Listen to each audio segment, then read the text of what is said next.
This is Eric Muathe with Muathe.com as a follow-up to a video I recorded yesterday on how to use the RSI for short-term trading, and that video was based on the biotech space in the US.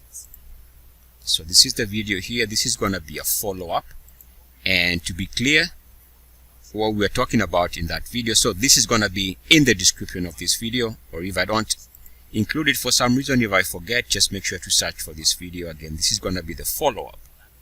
And to be clear, this is the line that I was drawing on the previous video from a short-term perspective. For more on this line, take a look at that video so we can save some time. Alright, so this is the BTK as of right now. This is the following day, today being February 6th, 2020. Now let's take a look at the Canadian market, which you might think is separate from the US market or from the biotech space, but interestingly enough, I've discussed this in my channel, that there tends to be a lot of synchronicity as far as the charts are concerned. So this is the Canadian market from a 2-hourly standpoint, and again, even here we can see almost similar conclusion, that this from a swing trade perspective is suggesting two things.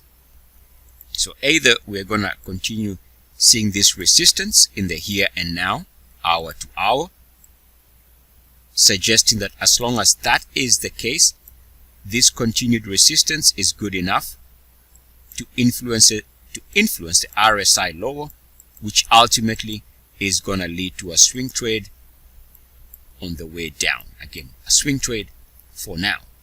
And of course, if we clear that line, then the swing trade is actually going to be for a bullish move on a short-term basis to the upside.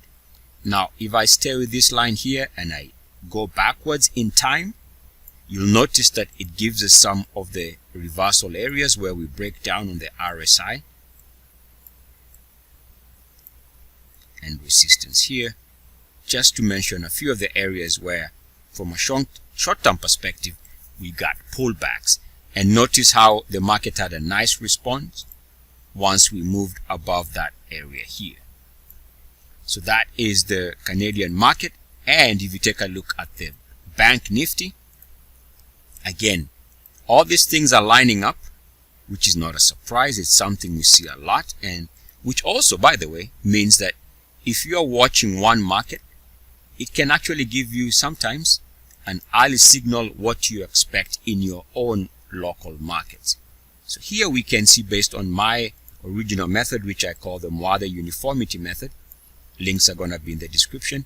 If I draw a line right there, you'll notice that even the NIFTY has come to this area, and of course now the main question becomes, is it going to be able to move above that area of the RSI? And if it does, then that's going to be good for a swing trade to the upside. That's how you'd play it from an hour-to-hour perspective for those of you who are trading in the small time frame. And resistance here on the RSI, and especially if it drops below 50, expect the swing trade to be to the downside. We can also add one more line, a simple RSI topside resistance line, can also be drawn here on the NIFTY. So we can see if we can clear those two lines, that's a bullish trade to be had on the way up. Otherwise, continued resistance on the two lines does suggest that the next meaningful direction is to the downside. Keep in mind, we are only using the RSI in this educational video. If you combine this with other technical aspects, it might help you with your timing as well. Eric Muathe with Muathe.com. As always, good luck, peace and blessings. I see.